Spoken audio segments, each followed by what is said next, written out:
अब last time अगर हम लोगों ने देखा हो कि हम लोगों ने कैसे इसको किया था, तो यहाँ पे आते हैं, ये देखो। तो सबसे पहले हमने डेटाबेस ले लिया, फिर हम लोगों ने ऐसे उन वेरिएबल्स को ट्रांसफर किया वेरिएबल में।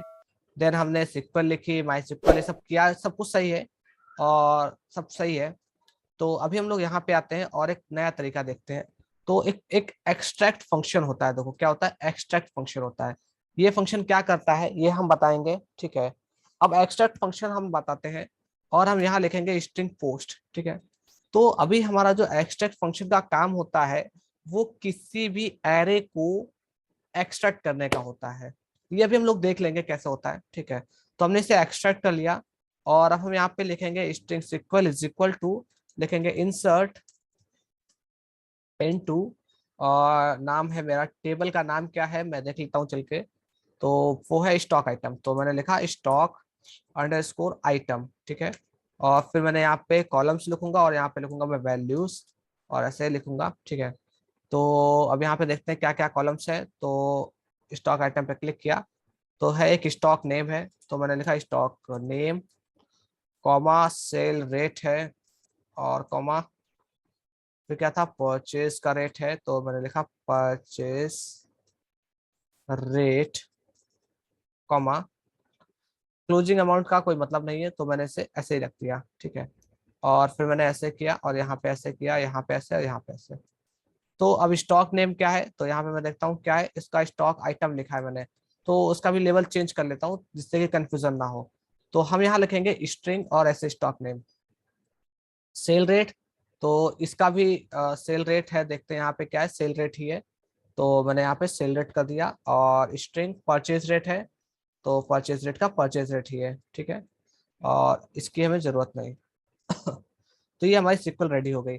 एक्सट्रैक्ट का काम ये होता है, जो ये टास्क हम यहाँ कर रहे थे, हम क्या कर रहे थे, यहाँ से इस पोस्ट में जो हमारा नेम नाम का मेंबर था या की थी, उसकी वैल्यू निकाल के हम नेम नाम के वेरिएबल में फिल कर रहे थे, ठीक है।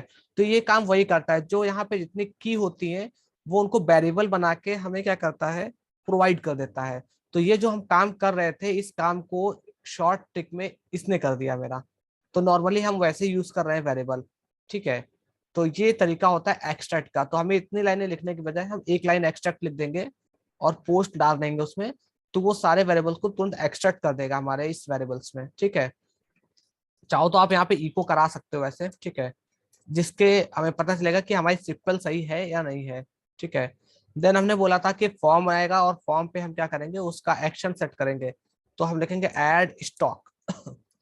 आफ्टर दैट हम जाते हैं और अपने पेज पे और F5, और मैंने लिखा मान लीजिए कंप्यूटर i3, और मैंने बोला परचेज रेट है 10,000 का, सेल रेट है 12,000 का, और ऐड किया।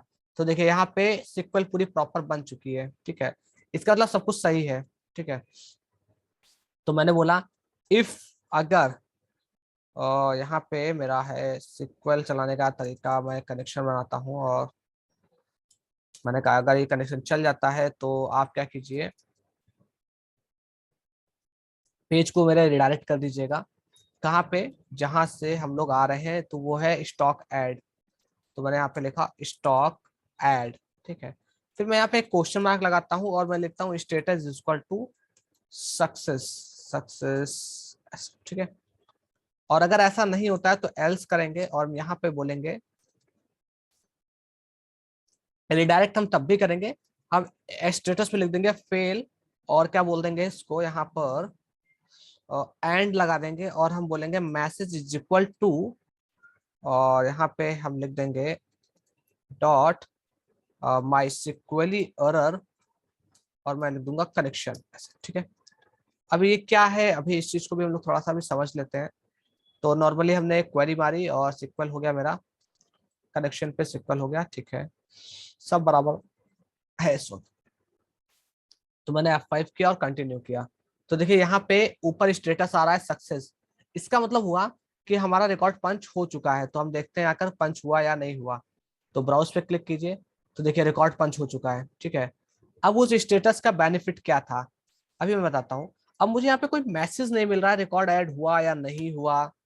हमने कहा ये तो मिलना चाहिए भाई, ठीक है। तो ये मैसेज मिले उसके लिए हमने क्या किया है, वहां से जब मैंने रिडायरेक्ट किया तो एक स्टेटस नाम का वेरिएबल बनाया है अपने इस यूआरएल में, और उसको मैंने सक्सेस बोल दिया, ठीक है। तो वो बोलेगा सक्सेस। अब इसे हम एक्सेस कैसे करते हैं ये भी देखते हैं।